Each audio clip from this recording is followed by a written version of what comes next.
Fuck. I don't like it. Maybe we don't do the video because I can't control it. Okay, we should keep this in the podcast, right? How about you record it, see if it's okay. Okay. And then decide. Okay. Hi, my name is Kersten Kimura. Welcome to the Balanced Vibes podcast. If you're ready to quit the black and white approach to health and fitness, this is the podcast for you. There's no room for extremes and all or nothing thinking. We are here to talk about real health, sustainable diet and fitness, positive psychology, and spiritual growth, helping you become your own biggest superfan. Welcome to the show.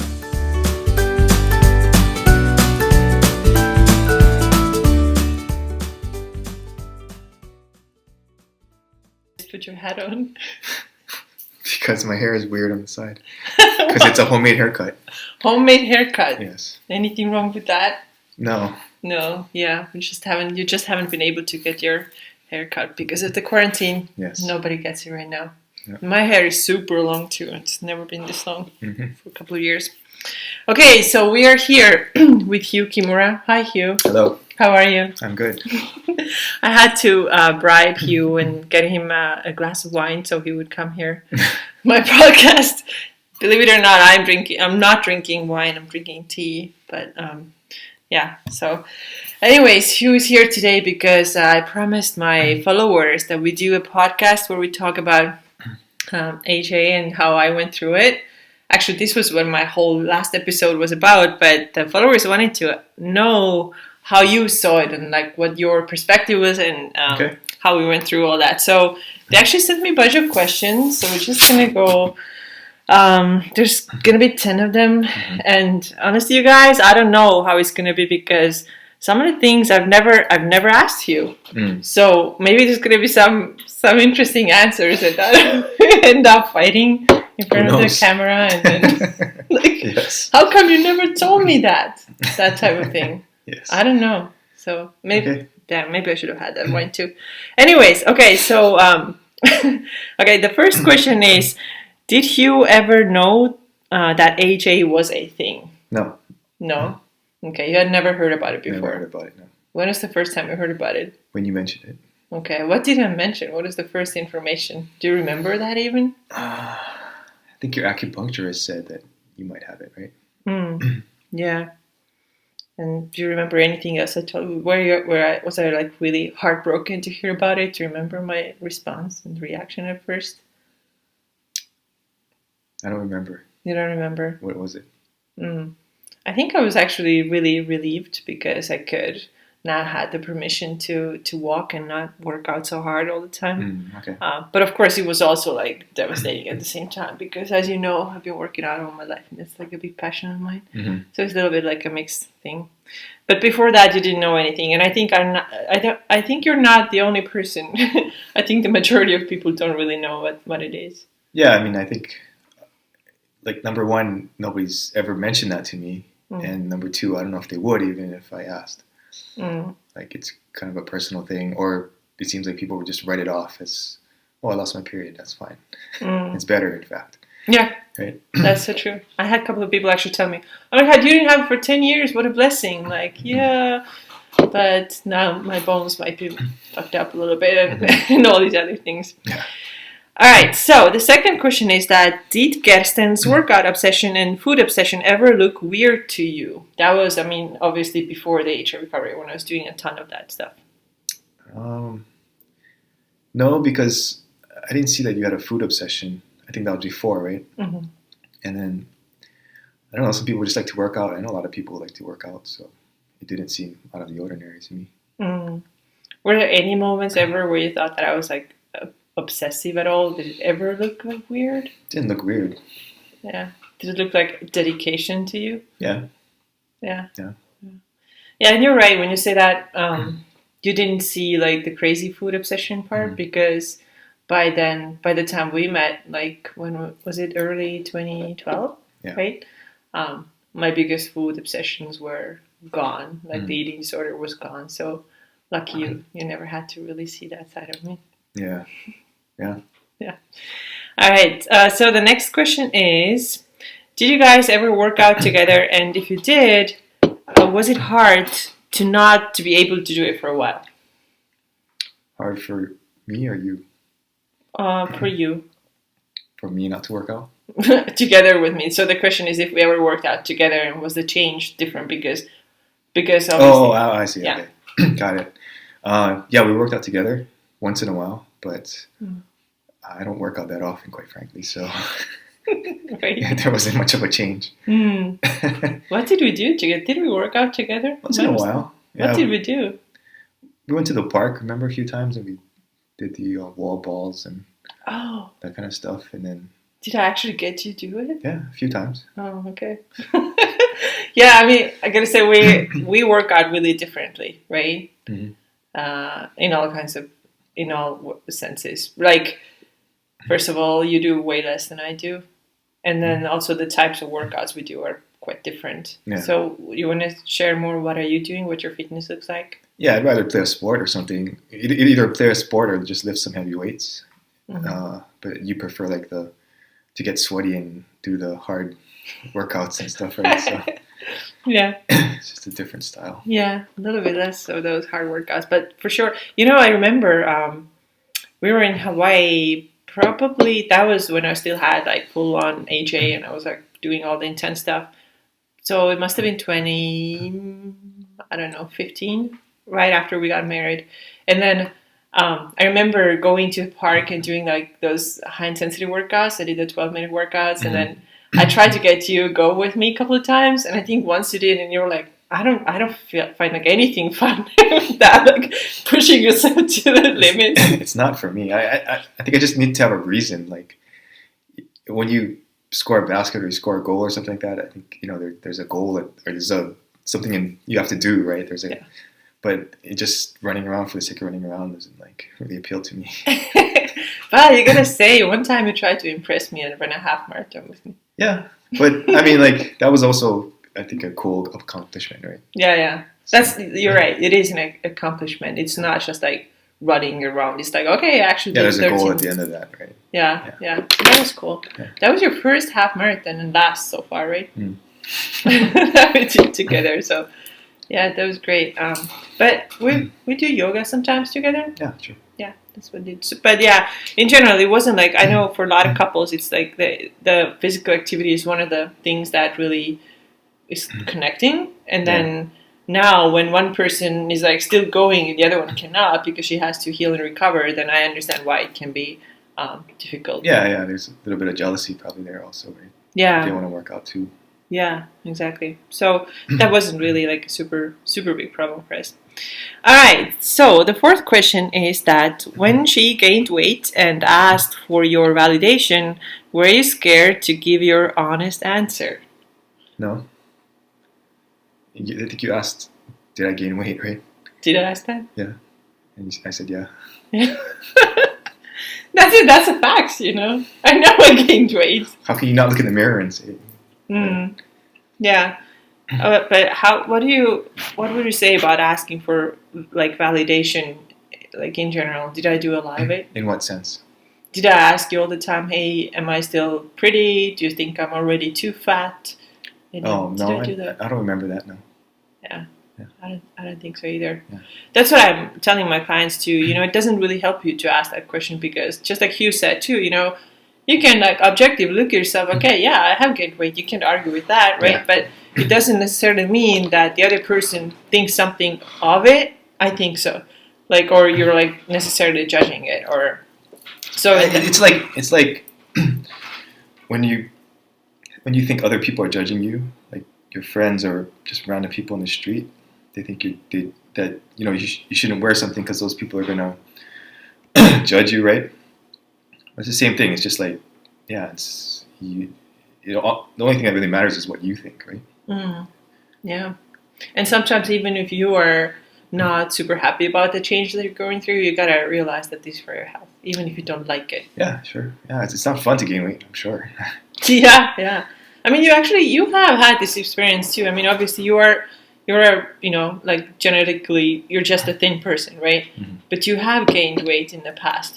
There were times when you were like, wait, I was about 20, 30 pounds overweight. Yeah. right? So you do have that experience too. Yeah. Okay, so excuse me. The fifth question is that how do men really feel about women's weight gain? Can you speak for all men? No. Can you speak for yourself then? I don't know. Everybody gains weight sometimes. Some people lose weight. Some people get old. Some people get ugly. Some people, whatever. It's just part of the process, right? I don't know how I feel about that. Yeah. There's a big difference between putting on weight and getting healthy and putting on weight because you're eating Doritos all day, right? Mm-hmm. There's a big difference. Mm-hmm. Yeah. Does the second one that you mentioned, like eating junk food all the time, does that feel to you like not taking care of your health? Yeah, of course. Right. Mm-hmm. Yeah. I think so too.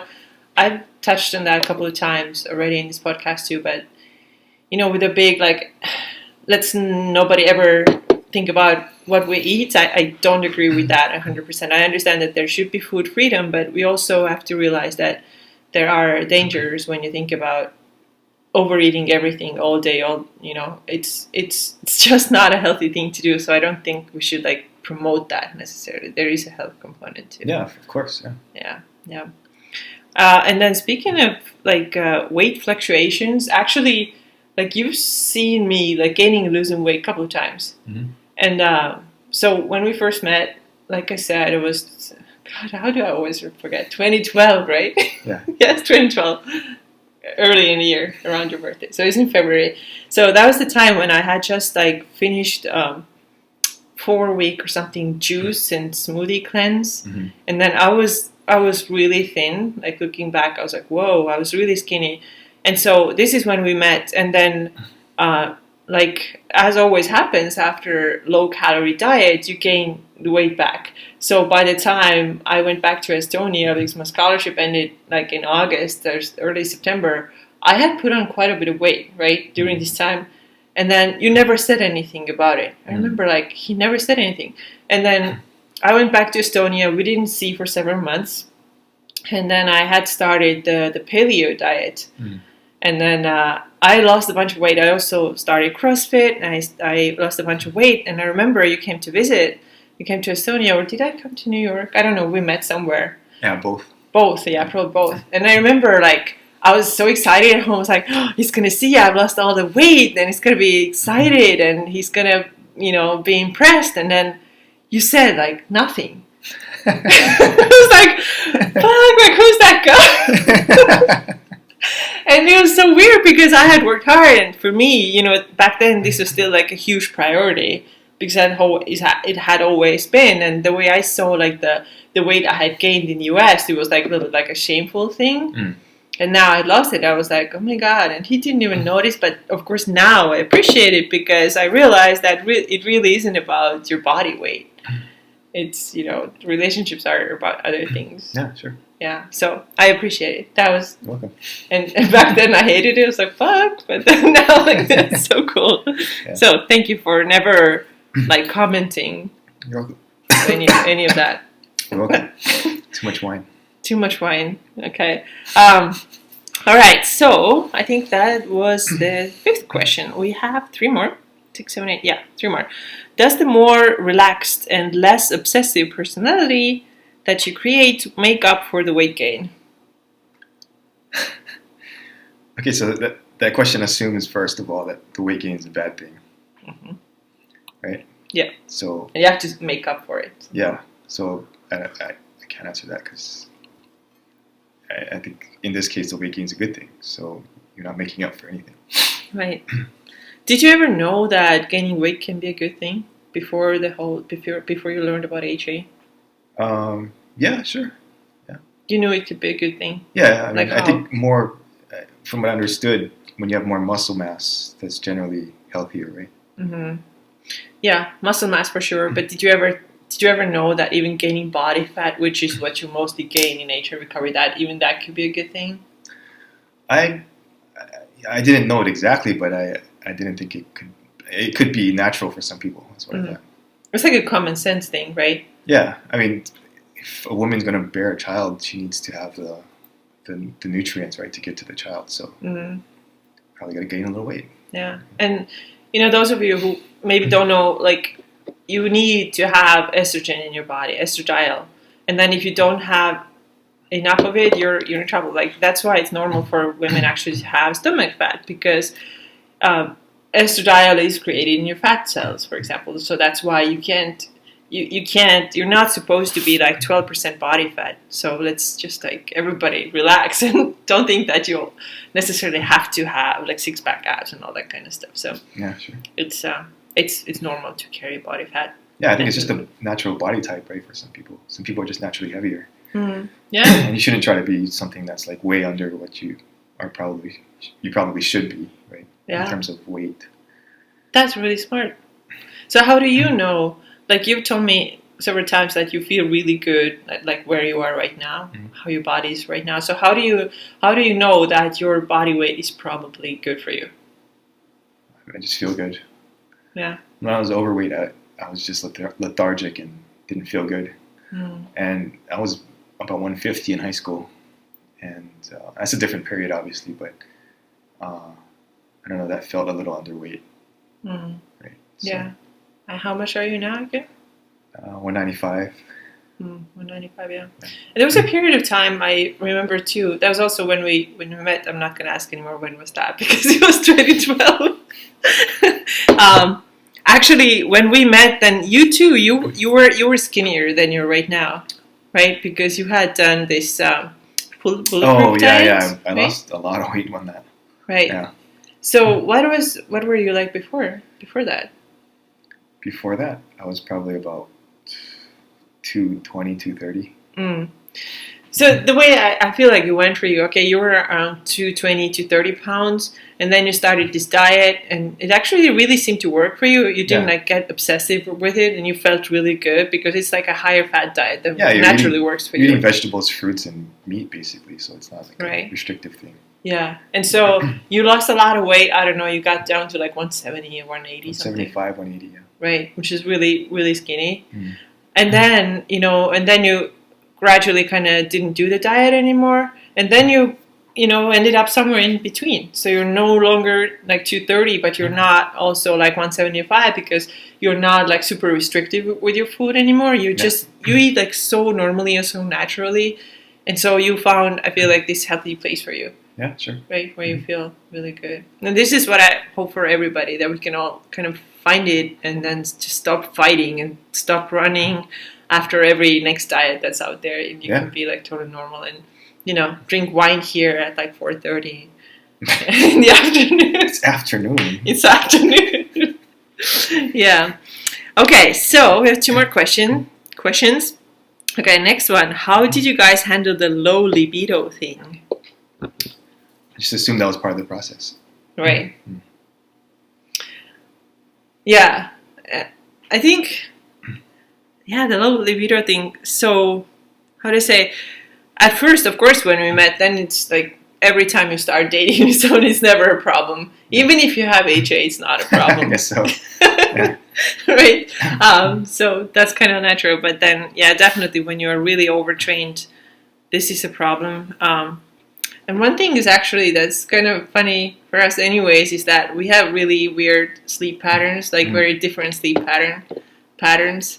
So Hugh is a super like night owl, and I'm the morning person. So a lot of times we just sleep different times. Yeah, so I guess so. That actually made it easier. Yeah. Anyways. Okay, one more question is, and I lost it. Okay. If someone asked what HA is, how would Hugh explain it to them? Now, all the things that you know about HA. You lose your period because you're not eating enough. Yeah, in the training part, you probably know that too. Yeah, you're probably overtraining, over-exercising. Yeah, and then of course the healing is the opposite then, what you have to do. Sure. Yeah. Did anyone ever ask what was going on with me? Like any of your family members? No. Oh my God, I'm like so blessed because I know several of my clients have had this problem where their family members are like, one of them just told me that my mom just like pinched my cheek and told me to look at you, like big girl or something like that. Well, your uncle did the same thing, right? Oh, my uncle, yeah. Last summer we were in Estonia and she was like, he's like giving me this look and he's like, are you pregnant or you just put on weight? And I was like, what? Because he's also like that, so. My uncle is very much like that. My uncle is like, he has no filter. Yeah, he's partially trying to be funny too, I think. Or, that too. That's a sense of humor. His sense of humor.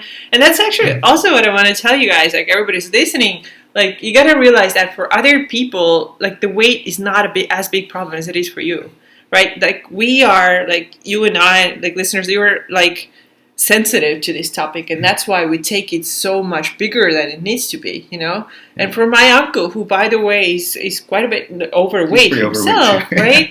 Like he doesn't realize that this could even be a problem. Why do you even like get offended? Like what's up with that? But because I'm like hypersensitive to that topic, I was like, oh my goodness, how could you? And like other women who were there too, like my mom and Matt, it's because in general it's more like women's problem, right? The weight and concern about, you know. Yeah. Then they were like, oh my God, how could he say that? But I think the guys are like, what's the big deal? You know, just like, shake it. He could have just said that matter of factly. He just didn't have to mean anything. By that. Yeah, that's true. Like even when people say something, it doesn't necessarily mean that they mean anything like bad. And then also it's like, it's our job to choose how we see it, right? Like somebody can... That's the only thing that matters. Yeah. How you perceive it, right? Yeah. I can remember when I went back, when my scholarship ended here, and I went back to Estonia, then my brother-in-law's mom and grandma, they saw me, you know, I had gained weight, and they told me that, oh, you look so healthy. You finally look healthy. And I was like, shit, that means that you gained weight and you're fat.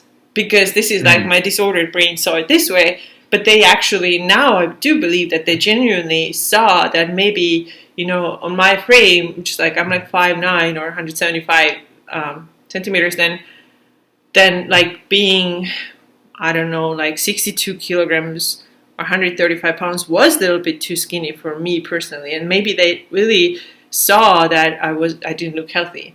And now that I had like much more weight on my frame, they're like, oh, you do look healthy, but you know, my disordered brain didn't see it this way. It's the perception. It's the perception, for sure. Yeah, okay, so we got through all these questions. Actually, I wanted to ask you one more thing about like your own like eating and your things with food.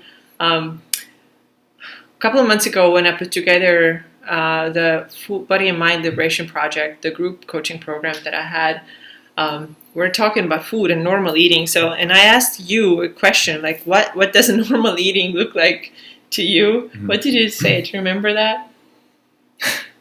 No? You just said something like, well, okay, fast do that right okay. now. I think I said something like, eat if you're hungry, don't eat if you're not hungry. Yeah. And I was like, this is so genius. Like, eat when you're hungry and don't eat anymore if you're not hungry. And for some reason, for so many women, especially women, I'm sure there's men too, but I feel like especially women who've had this really disordered relationship with food, they just complicate things a lot. And like this such like simple truth, like, yes, duh, we were all born with this knowledge, and then somewhere along the way we lost it. And I don't know if it's as easy as that though also, right? Because there's a lot of additives they put in food to make you eat more. So sometimes that overloads your circuits, and then you eat more, and then you don't actually feel it when you're full, right? Yeah. So I think, that has to be considered also. Yeah. I mean, of course, I agree that for the most part, you do want to eat like whole foods that are grow in nature, or you know, animals that grow in nature and plants and that kind of stuff. And of course, what you said easily happens with highly processed foods, and we don't get that stop as naturally. Signal. Yeah, we don't get that stop signal. But I think when you're eating mostly the what is usually seen as healthy food, then most people have this stop. Yeah, you should. Yeah, but it's just like ruined by a lot of dieting, a lot of times, a lot of dieting thoughts, and sticking to certain numbers and all that kind of stuff. Yeah, it's brainwashing. And yeah, it doesn't help. Sure. Yeah.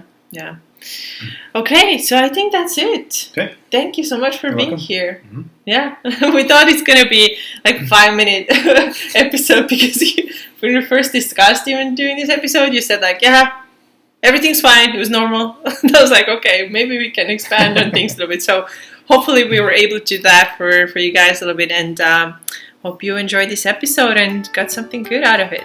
So hope it helped. Yeah. Thanks so much for being here. You're welcome. Thanks so much for listening to the Balanced Vibes podcast. If you liked the episode, please subscribe and also leave a 5-star review on iTunes. For more about me, check out my website urbanjane.co. Yes, that's CO and not com. And connect with me on Instagram, where my username is Kirsten Kimura. That's KERSTENKIMURA. Until next time.